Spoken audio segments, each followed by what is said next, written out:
उसने कहा जो मुझे खाएगा वो मेरे जैसा बन जाएगा, मेरा जीवन उसमें प्रवेश करेगा। तो जब हम जीसस को खाते हैं हमारे ब्लड में फिर जीसस ही आ जाते हैं, जीसस की लाइफ आ जाती है। और आप जानते हैं इस बात को सुनने के बाद चेलों ने ठोकर खाई, कहते ये कैसे हो सकता है, हम किसी मनुष्य का मांस और लहू हम क्यों खा सकते हैं। लेकिन जीसस ने कहा ये मेरा शरीर है, रोटी को लिया और तोड़ा, यानी एक सेक्रीफाइस है, ये एक बलिदान है जो क्रूस के ऊपर मेरे शरीर का होगा तुम्हारे लिए।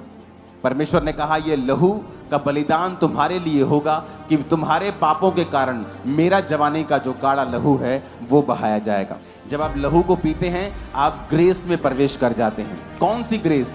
कि आप पुराने नियम में किसी किसी पर आत्मा उतरता था, किसी किसी के ऊपर परमेश्वर की कृपा होती थी, पर परमेश्वर ने कहा जो मेरा लहू पिएगा, मेरा बदन खाएगा और इस नई ग्रेस नई वाचा के लहू के ऊपर विश्वास करेगा, अब जो कोई परमेश्वर को ग्रहण करेगा उसके ऊपर ग्रेस आ जाएगी। अब आप खुद एक याजक हैं, आप खुद एक राजा हैं, आपको परमेश्वर के पास जाने के लिए किसी याजक की जरूरत नहीं है, आपको पाप माफ करवाने के लिए मेरे पास आने की जरूरत नहीं है, लेकिन अब आप डायरेक्ट परमेश्वर से प्रार्थना कर सकते हैं, डायरेक्ट परमेश्वर से पापों को माफ करवा सकते हैं, डायरेक्ट परमेश्वर के अनुग्रह के सिंहासन के सामने जाकर मांग सकते हैं जो आपको चाहिए।